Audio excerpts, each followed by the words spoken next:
আইসি তো নিজের স্বপ্ন পূরণ করবার জন্য, কিন্তু স্বপ্ন তো আর জীবনে পূরণ হইতো না তা মনে করি তো। কি লেগা? কারণ প্রবাসটা তো এরকম না যেরকম মনে করি আইসি, এটা তো আমি আগেও বলছি। কিন্তু আমি আমার নিজের মানুষগুলা চাহিদাই পূরণ করতে পারি না, তাইলে আমি স্বপ্ন পূরণ করতাম কিভাবে? রাইট। প্রিয় দর্শক শ্রোতা, আসসালামু আলাইকুম। দেশ ও দেশের বাইরে থেকে যারা আমার এই ভিডিওটা দেখছেন সবাইকে স্বাগতম। আমি আছি আপনাদের ভাই বিডি বাবু। সবসময় তো আমি অনেক গল্প শেয়ার করি এবং গল্পের মাঝে প্রবাস নিয়ে কিছু বললে বিভিন্ন মানুষ অনেকভাবে কমেন্টস করেন, বলেন যে আমি নাকি মানুষদেরকে ভয় দেখাচ্ছি। আসলে ভয়ের কিছু নাই, আমি জাস্ট বাস্তবতা তুলে ধরি। এই যে একটা ছেলে দেখতে পাচ্ছেন, ভাইরাল পারসন। ওর বয়সটা কতটুকু হবে? ওর বাড়ি কিন্তু কিশোরগঞ্জে। ওরা নিয়ে কিন্তু ভিডিও আমি আগেও বানাইছি। আজকে অনেকদিন পর সে আমাকে অনেক খোঁজাখুঁজির পরে আজকে আমার সাথে তার দেখা হয়ে গেল। তো ভাবলাম তার নিয়ে একটা ভিডিও করি। সে জানতে পারছে আমার ভিডিওর মাধ্যমে আমি দেশে নাকি চলে যাবো, যে কারণে আমার সাথে দেখা করার জন্য চলে আসছে। তো আমি তাকে আপনাদের সামনে কিছু জিজ্ঞাসা করবো, জাস্ট আপনি তার কাছ থেকে শুনেন। আমি যে ভয় দেখাই, আপনারা অনেকে বলেন আমি কি ভয় দেখাই না, বাস্তবতা তুলে ধরি, এখনই আপনাদের কাছে ক্লিয়ার হয়ে যাবে। আমরা প্রত্যেকটা মানুষ এই প্রবাসের মধ্যে শুধু যে ওই বড় লোক হওয়ার চিন্তায় কিন্তু আসি না, আমরা কিন্তু একটা জিনিস চিন্তা করে আসি যে আমরা আমাদের নিজের স্বপ্নগুলো পূরণ করব। আচ্ছা, তুমি কি নিজের স্বপ্ন পূরণ করবে এমন চিন্তা করে আসো নাই? আইসি তো নিজের স্বপ্ন পূরণ করবার জন্য, কিন্তু স্বপ্ন তো আর জীবনে পূরণ হইতো না তা মনে করি তো। কি লেগা? কারণ কি? কারণ প্রবাসটা তো এরকম না যেরকম মনে করি আইসি, এটা তো আমি আগেও বলছি। কিন্তু ভাবছি আমার স্বপ্ন পূরণ করবো, কিন্তু আমি যা ভাবতেছি দেশের তে আইছিলাম নিয়ত কইরা 5টা বছর থেকে দেশে যাবো গা, দেশে গিয়ে আর বিদেশ কোনো সময় আমো না। আর ছুটিতে যে যাবো এরকমটা নিয়ত আমার কোনো সময় আসিল না। আমি নিয়ত করে আইছি 5টা বছর বিদেশে থাকবো, 5টা বছর থেকে আমি দেশে চলে যাবো।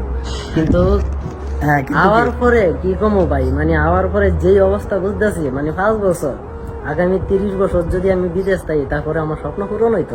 কারণ কি স্বপ্ন পূরণ হইব না? কারণটা কি? কারণ আমি আমার নিজের মানুষগুলা চাহিদাই পূরণ করতে পারি না, তাইলে আমি স্বপ্ন পূরণ করতাম কিভাবে? রাইট। আসলে প্রত্যেকটা প্রবাসী যারা আসেন এই প্রবাসের মধ্যে নিজের স্বপ্ন পূরণ করবে সেটা তো পরের কথা। নিজের পরিবারের, নিজের আত্মীয় স্বজন, নিজের রিলেটিভের যত মানুষ আছে তাদের স্বপ্ন পূরণ করতে করতেই না তার নিজের সময় এমনি চলে যায়, তার স্বপ্নগুলো একদম মাটি হয়ে যায়, মনেই থাকে না। আর বিদেশে আসার পর, ওই বাংলাদেশে থাকার পর মানুষ তো অনেক কিছুই চিন্তা করে যে আমার কাছে টাকা থাকলে আমি একটা আইফোন কিনবো, আমার কাছে টাকা থাকলে আমি একটা বাইক কিনবো, এইসব ধরনের শৌখিনতা অনেক কিছু পূরণ করবো।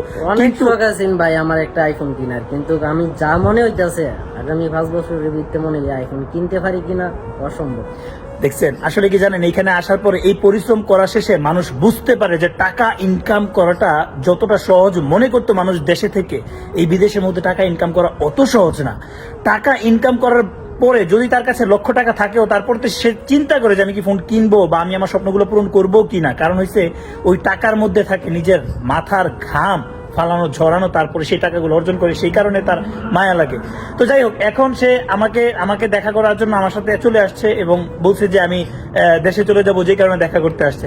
আচ্ছা, আমি যে দেশে যাইতেছি, তোমার অনুভূতি কি? তোমার দেশে যেতে মন চায় না? আরে মন চাইলে ভাই কি কিছু করার নাই তো ভাই। দুনিয়াতে অনেক মানুষে, যদি আমি তো দেশে যাওয়ার লাগে সবসময় কই, কিন্তু অনেক মানুষে কয় তোর বয়স অল্প, তুই আয়া কি করবি, এখন তোর বিদেশের সময়। কিন্তু তাদেরকে তো আমি বুঝাইতে পারি না বিদেশের সময় ঠিক আছে, আমার খেলার সময়টা কবে ছিল। একদম সুন্দর কথা। ওর যে বয়স, ওর মনে হয় বেশি থেকে বেশি হলে বয়স 17 থেকে 18 হবে। মানুষ তাকে এতটুকুই বুঝায় যে তোমার অল্প বয়স, তুমি বিদেশ করো। আচ্ছা, তার অল্প বয়স, এই বয়সে কি বিদেশ কবে ছিল? আমার মনে প্রশ্ন করি মাঝে মাঝে আমি নিজে। যাই হোক, আসেন, আমি বলবো আসেন, সমস্যা নাই। কিন্তু মানুষের কিছু ভুল ধারণা আছে যে মানুষ এই প্রবাসের মধ্যে আসার পরে অনেকে বলে যে বড় লোক হয়ে গেছে, বিমান উঠলে নাকি মানুষ বেইমান হয়ে যায়। আসলে এইসব ধরনের কথা বলবেন না। এগুলো প্রত্যেকটা কথাই প্রত্যেকটা প্রবাসী মনের মধ্যে আঘাত আনে। এগুলো সত্যি খুবই কষ্টকরের কথা, খুব কষ্ট লাগে এসব কথা শুনলে। আসলে আমাদের সময়টা ওরকম হয়ে ওঠে না। যাই হোক, সবাই ভালো থাকবেন এবং এই ছোট ভাইয়ের জন্য অবশ্যই দোয়া করবেন। সে অল্প বয়সের মধ্যে বিদেশে আসছে, তার বাড়ি হচ্ছে কিশোরগঞ্জে। এর আগেও আমি তাকে নিয়ে ভিডিও করছি। সবাই ওর জন্য দোয়া করবেন এবং সবাই ভালো থাকবেন। সবার জন্য অনেক অনেক শুভকামনা রইল। আল্লাহ হাফেজ, আসসালামু আলাইকুম।